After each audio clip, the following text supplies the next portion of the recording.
Guys, this better be hella controversial. So I put a poll out on my channel because I wanted to know your opinions on the Boyfriends Webtoon series. And let's just say I got some opinions.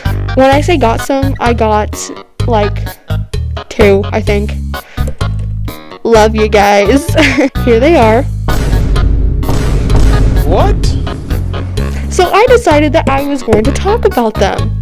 So since it is gay month, the month where we are about 80% stronger than the average heterosexual, I decided, why not talk about one of the most controversial things that there is on the planet? The Boyfriends Webtoon series. So as I have said before, some of you guys may have heard of the Boyfriends Webtoon series. It's more of a small series. It's not that popular. It's only got 20 million reads, 200 episodes, and a song. Yep. Over the course of a few months, I have seen a few videos discussing why the comic basically sucks, and it has gotten to a point where it has literally been named the webtoon that LGBT hate. And as a trans and queer person, I really don't see a problem with it. Okay, there are a few problems with it, but, the characters don't have any actual names: goth, prep, jock, and nerd. And it doesn't have any problem to overcome, goal to accomplish, or anything like that. But it really only boils down to one thing. You have the option to click away. You don't have to put yourself through that if that's not something that you want. A comment of mine said, I think it's more like a self-insert, and it wasn't really made for other people. It was made more for the creator, Refrain Bro. And I do stand by that. That's a valid opinion. Not that all opinions are valid. I love you guys. But it's just a slice of life where 4 college students get into a polyamorous relationship and go on cute dates. It's not realistic at all. But that's not the point of the story. You can make any story as realistic or unrealistic as you want. So I'm going to talk about 2 things that I find wrong with the series. Number 1 is that it's not very good polyamorous representation. I got a comment right here saying that.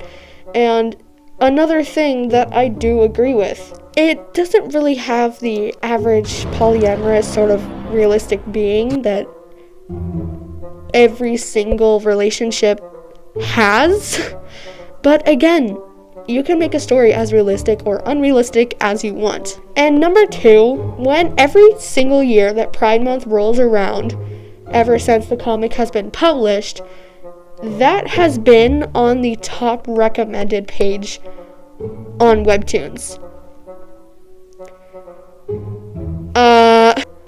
So Webtoon seems to favor the Boyfriends series because of its popularity, even when there are a lot of other great queer stories on the platform that, spoiler alert, actually have a plot.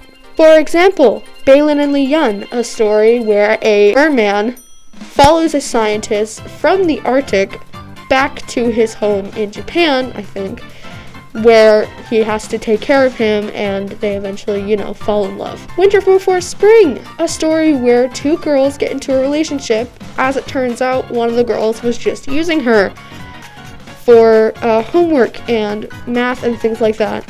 And she gets out of that toxic relationship and gets into another one. Castle Swimmer, a story where Kappa is a beacon and he is trying to save everybody but sort of alternating the prophecies. And Siren, who is trying to find his dad and, of course, help Kappa. To the Stars and Back, which is just a simple slice of life where an introvert, King Day, and an extrovert, Boseon, are in a relationship, and it's sort of like an enemies to lovers, which I love so much, and they're trying to get over some of their trauma and help them through things. And much, much more. Well, there it is. That was one of my shorter videos. I really hope that you enjoyed it, and if you want to support me, then you can click the subscribe button, the like button, and comment something nice on this video. It makes my day, and don't forget to drink water. I love you, children. Bye!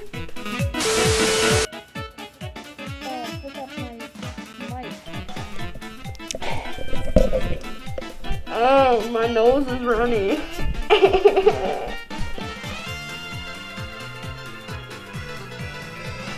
Hold up, I just forgot what I was gonna say. It doesn't really...